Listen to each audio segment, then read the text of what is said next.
बिस्मिल्लाहिर्रहमानिर्रहीम।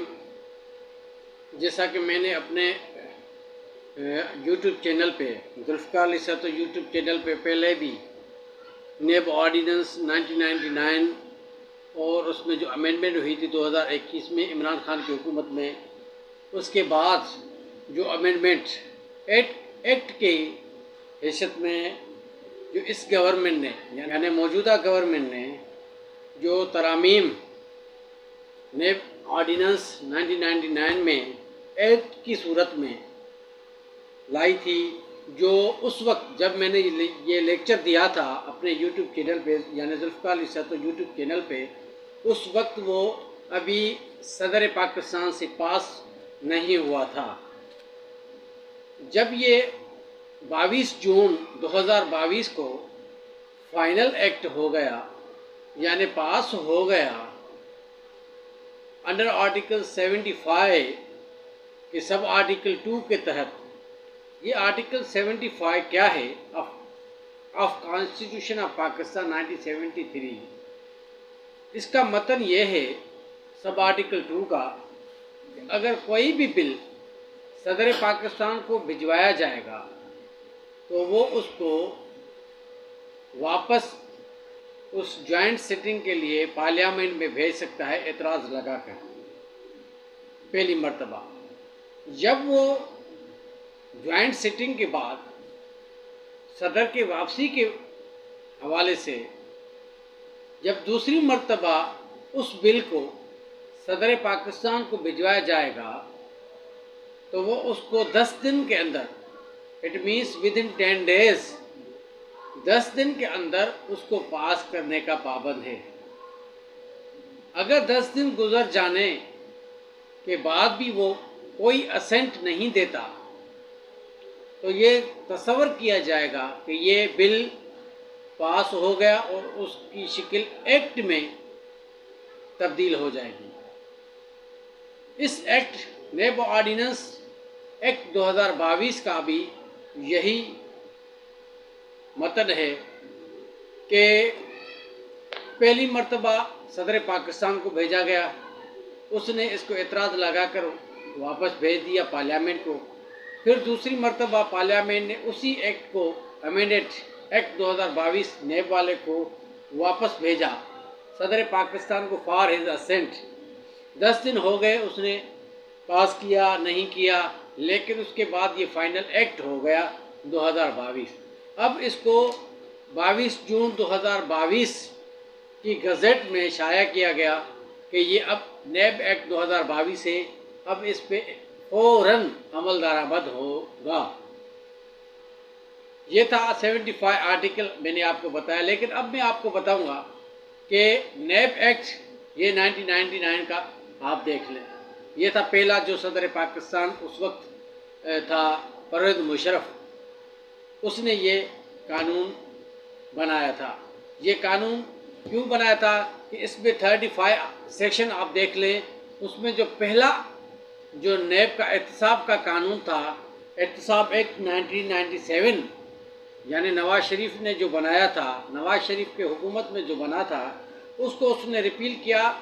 Under section 35 में उसने हवाला दिया कि पहला कानून ख़त्म, अब ये नया कानून होगा और सारे केसेस अब नए एहतसाब अदालतों में जाएंगे।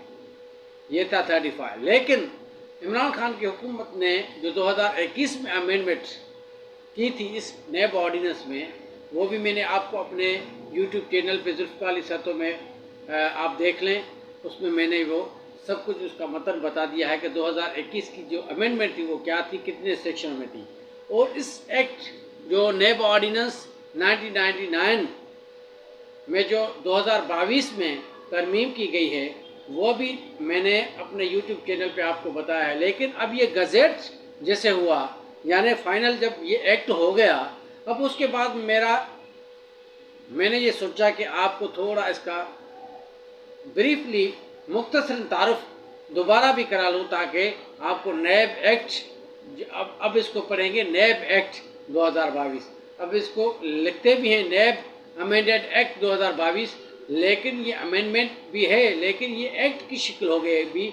अब ये ऑर्डिनेंस नहीं रहा, अब ये एक्ट हो गया, नेब अमेंडेड एक्ट 2022।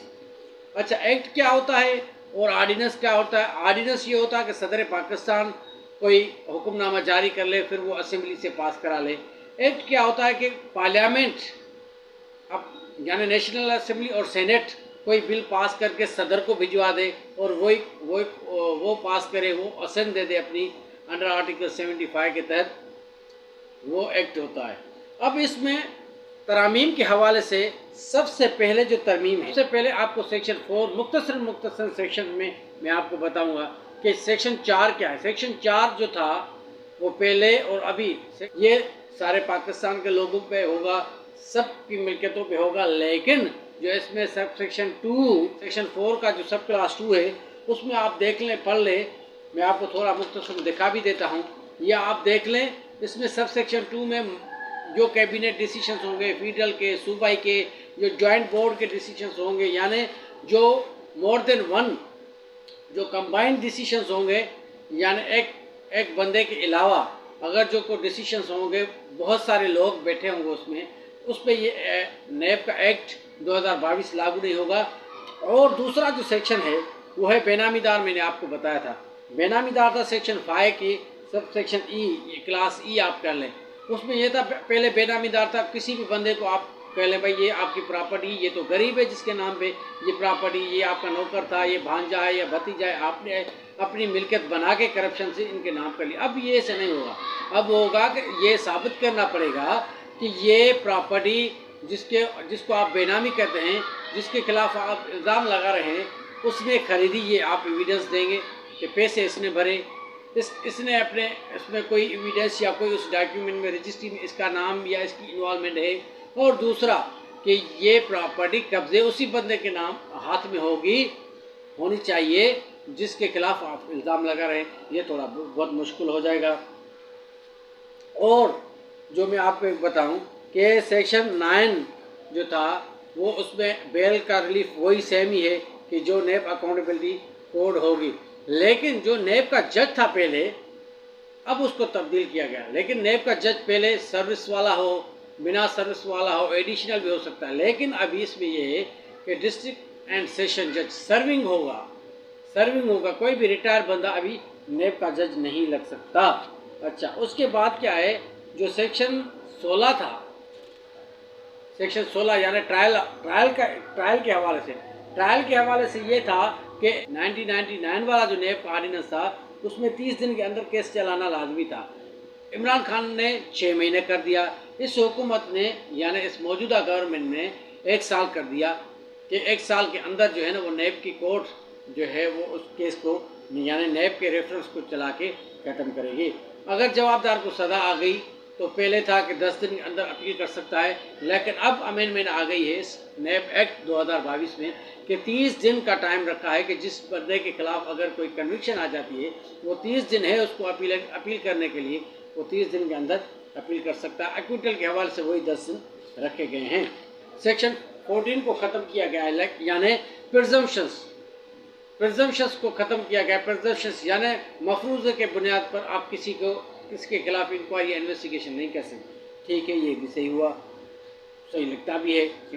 अच्छा, सेक्शन 21 यानी सेक्शन 21 में जो अमेंडमेंट की गई है, बाहर की मिल्कियत के हवाले से इंफॉर्मेशन कलेक्ट हो, उसको उन लोगों को रिलीफ बहुत है कि वो उनकी प्रॉपर्टी को अब कोई इंक्वायर नहीं कर सकता इस अमेंडेड एक्ट 2022 के हवाले से।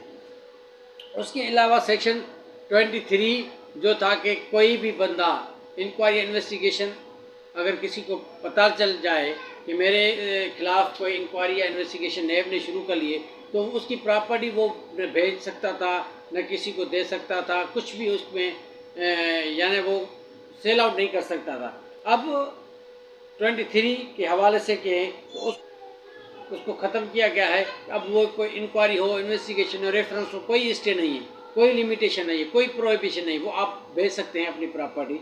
अच्छा, गिरफ्तारी के हवाले से भी है नैब एक्ट 2022 में कि गिरफ्तारी अब ऐसे नहीं होगी कि आप किसी को भी रेफरेंस या इंक्वायरी या इन्वेस्टिगेशन के दौरान गिरफ्तार कर लें। ये अच्छी बात है, किसी को भी यानी अंडर प्रेशर नहीं किया जाना चाहिए। अच्छा, और उसके अलावा जो है वो ये है कि नया सेक्शन 31DD यानी approval of the governor state bank से लेनी चाहिए। अगर कोई स्टेट फाइनेंशियल इंस्टीट्यूशन या गवर्नर का कोई भी बोर्ड का कोई डिसीजन हो तो उसमें गवर्नर स्टेट बैंक की अप्रूवल होनी लाजमी है। उसके अलावा जो बेहतरीन 2 सेक्शंस इसमें डाले गए हैं वो ये 33F और 33G। 33F ये है कि कोई भी नेब का बंदा किसी के खिलाफ अगर इंक्वायरी चलती है, आप देखते कि पहले क्या होता था, पहले ये होता था कि उसके खिलाफ दूसरे दिन अखबार में मीडिया में हलचल मचा दी जाती थी कि भाई फलाने बंदे के खिलाफ इंक्वायरी हो गई, इतनी करप्शन की, इतनी प्रॉपर्टी, ये वो, यानी उसको बेइज्जत करने, यानी पाकिस्तान के किसी भी शहरी को अगर नेब इंक्वायरी के ज़िम्मे में लाती तो सबसे पहले उसको जलील करती इस मुल्क में कि वो बंदा मुंह दिखाने के काबिल ही नहीं होता था। लेकिन ये अमेंडमेंट ला के इस गवर्नमेंट ने ज़बरदस्त काम किया है कि नेब का ये काम ही नहीं है, आप इंक्वायरी कर ले, इन्वेस्टिगेशन कर ले, लेकिन अपने हुदूद में रहकर। ये नहीं कि आप मीडिया में दे दें, आप अखबारों में दे दें फलाने बंदे के खिलाफ ये इंक्वायरी है, अब ये इन्वेस्टिगेशन हो गई है, उसको गिरफ्तार करेंगे, उसकी ये प्रॉपर्टी है, ये फलाना बेटा है, ये फलानी बेटी, यानी आप जो चाहे कर लें, किसी को भी बेइज्जत कर लें, किसी की इज्जत का आपने ख्याल नहीं करना, अपनी जो है मनमानी करनी थी। लेकिन इस अमेंडेड एक्ट 2022 की जो सेक्शन 33F जो इंसर्ट किया गया है वो ये है कि नेब का बंदा कोई भी ऐसी पब्लिकेशन, कोई भी ऐसी न्यूज़, प्रेस कॉन्फ्रेंस, अखबार में कोई भी इंक्वायरी इन्वेस्टिगेशन की इंफॉर्मेशन नहीं देगा। अगर देगा तो उसके खिलाफ क्या एक्शन होगा? उसके खिलाफ एक्शन ये होगा, उसके खिलाफ एक्शन 33G को शामिल करके दिया गया है कि उसके खिलाफ सबसे 1 साल से लेकर, यानी 1 महीने से लेकर 1 साल तक उसको सज़ा हो सकती है और उसके खिलाफ 10 लाख का जुर्माना भी हो सकता है, यानी होगा। ये ज़बरदस्त अमेंडमेंट है। अब नेब किसी भी पाकिस्तान के शहरी को ऐसे जलील या रुसवा या ख्वार या बदनाम नहीं करेगी। अच्छा, ये ज़बरदस्त काम किया है इस गवर्नमेंट ने। और सबसे पहले सबसे अच्छा और भी काम है कि अगर 36 जो सेक्शन है उसमें एक चीज़ इस गवर्नमेंट ने शामिल की है, वो ये कि अगर किसी भी शहरी के ख़िलाफ़ यानी किसी भी बंदे के ख़िलाफ़ अगर नेब रेफरेंस फाइल करती है, अगर वो बंदा यानी जवाबदार रेफरेंस में आज़ाद हो जाता है तो उस नेब के ऑफिसर्स यानी ज़िम्मेदार रिस्पॉन्सिबल पर्सन या जो नेब का होगा उसके खिलाफ 5 साल की सज़ा और जुर्माना भी हो सकता है। यानी गलत रेफरेंस दाखिल, आपने रेफरेंस दाखिल किया, आप साबित ही नहीं कर सके किसी बंदे के खिलाफ, आपने इतना बड़ा इल्ज़ाम लगाया, नेब में जवाबदार ठहराया, फिर वो बाइज़्ज़त बरी हो गया, अब भी आपके खिलाफ सज़ा बनती है। तो ये अमेंडेड यानी ये इंसर्शन भी की गई है सेक्शन 36 में। और इसमें बहुत सारे अच्छे काम भी हैं कि इस नए अमेंडेड एक्ट 2022 के हवाले से इस गवर्नमेंट ने किए, जो मैं समझता हूँ खुद उन लोगों को यानी सारे पाकिस्तान के जो भी गवर्नमेंट में आए थे सबके लिए बेनिफिट है इसमें। और जो सबसे ज़्यादा जुल्म किया गया यानी नाइंसाफ़ी की गई, चाहे वो अमेंडेड एक्ट यानी चाहे वो अमेंडमेंट 2021 के हवाले से हो या दिस अमेंडेड एक्ट 2022 के हवाले से हो, सबसे ज़्यादा जो नाजायज़ी हुई वो उन लोगों के ख़िलाफ़ हुई पाकिस्तान में जो 2021 से पहले नेब ने उनको प्ली बारगेन VR के हवाले से यानी वो सज़ा याफ्ता हो गए, वो भाग के चले गए, वो गरीब छोटे छोटे मुलाजिम, छोटे छोटे कॉन्ट्रैक्टर यानी छोटे छोटे मुलाजमीन गवर्नमेंट के, चाहे सिंध गवर्नमेंट के हो, वफाकी गवर्नमेंट के हो, ट्रेजरी के हों, सब लोगों ने अपनी जान छुड़ाने के लिए प्ली बारगेन VR करके अपनी आज़ादी तो हासिल कर ली, लेकिन उनकी आज तक ज़िंदगी सज़ा याफ्ता के हवाले से चल रही है। तो ये आइन के आर्टिकल 8 ऑफ 1973 की क्लियर वायलेशन है कि कोई भी कानून यानी laws inconsistent with or in derogation of fundamental rights to be void. कोई भी कानून अगर चाहे गवर्नमेंट सूबाई हो चाहे वफाकी गवर्नमेंट हो, कोई भी कानून बनाएगी वो किसी भी बुनियादी हुकूक के खिलाफ नहीं होगी। अगर ये 2021 की अमेंडमेंट को देखा जाए तो वो सिर्फ 2021 जो पेंडिंग मैटर्स से सेक्शन 4 एप्लीकेशन के हवाले से या उसके बाद के जो आने वाले इंक्वायरी इन्वेस्टिगेशन में 2022 की अमेंडमेंट यानी नैब एक्ट 2022 अब आ गया, ये भी उन लोगों को बेनिफिट करेगा जो प्रोसीडिंग्स यानी अंडर इंक्वायरी या अंडर इन्वेस्टिगेशन या प्रोसीडिंग्स के मद में आते हैं। लेकिन उन लोगों का क्या बनेगा ये सवाल अभी भी है कि जिन लोगों ने वीआर की प्ली बार्गेन की, जो सज़ा याफ्ता हो गए, उसके इल्ज़ामात इतने नहीं थे जितने 2021 की अमेंडमेंट और 2022 की अमेंडेड एक्ट 2022 के हवाले से जो बेनिफिट ले रहे हैं। पिछले वाले बंदे इतने मुजरम और इतने सज़ा याफ्ता या इतने गुनहगार नहीं थे। उनके लिए भी अगर 2021 में या 2022 में कोई पॉइंट इस कानून में रख दी जाती कि वो अपना रिलीफ कैसे लेंगे या वो अपने ग्रीवेंस को कैसे रिड्रेस करेंगे, अगर वो भी इस एक्ट 2022 के हवाले से आता तो ये इस गवर्नमेंट की सबसे बड़ी कामयाबी होती और पूरे पाकिस्तान में इस एक्ट को सराहा जाता। अभी तक इतना ही। इंशाअल्लाह ताला रोज़ानों के बुनियाद पे हम आपको जुल्फ़िकार अली साहब तो यूट्यूब चैनल पे कानून की पॉइंटों के हवाले से, लॉ पॉइंट के हवाले से आपको आगाही देते रहेंगे। तब तक के लिए इजाज़त, अल्लाह ने कहा।